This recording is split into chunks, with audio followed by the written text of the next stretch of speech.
அவையில் தான் வந்து கவிதை இன்று தான் முதலாக நான் எழுதி வாசிக்கிறேன். ஏன்னா நீங்கள் எல்லாமே சிறப்பான கவிஞர்களுக்கு இடையில் நானும் ஒரு கவிதை எழுதி இந்த நிகழ்வு மூலம் நானும் கவிஞர் ஆகணுன்ற ஆசையில் இந்த கவிதையை எழுதியுள்ளேன். இது வாசித்த பிறகு எப்படி இருக்குன்றது எல்லாமே சொல்லுங்கள்.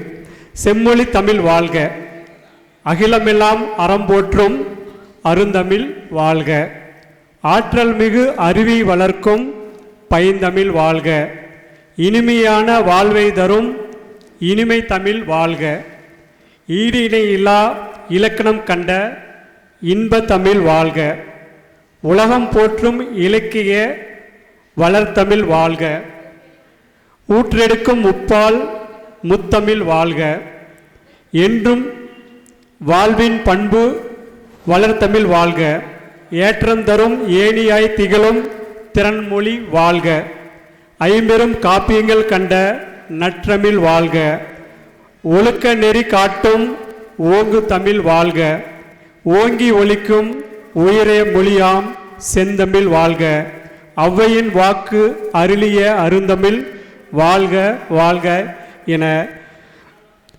இன்று முதல் கவிதையாக இந்த அரங்கில் நான் முன்வைக்கிறேன். நன்றி, வணக்கம். தாம் பதித்த பல்வேறு தளங்களில் இன்று கூடுதலாக கவிதைத்துறையையும் இன்று தன்னுடைய பிறந்த நாள் நல்நாளில் சாத்தியப்படுத்தியிருக்கின்றார். ஐயா அவர்களுக்கு அகில இந்திய தமிழ்ச்சங்கத்தின் சார்பாக நன்றிகள்.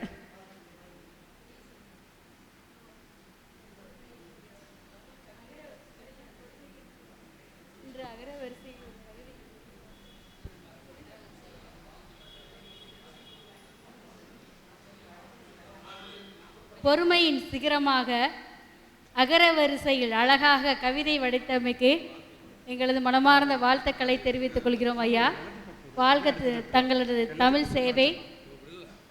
அடுத்த விழாவில் கவிதை நூல் வெளியிடுமாறு அன்போடு கேட்டுக்கொள்கிறோம். வாழ்த்துக்கள்.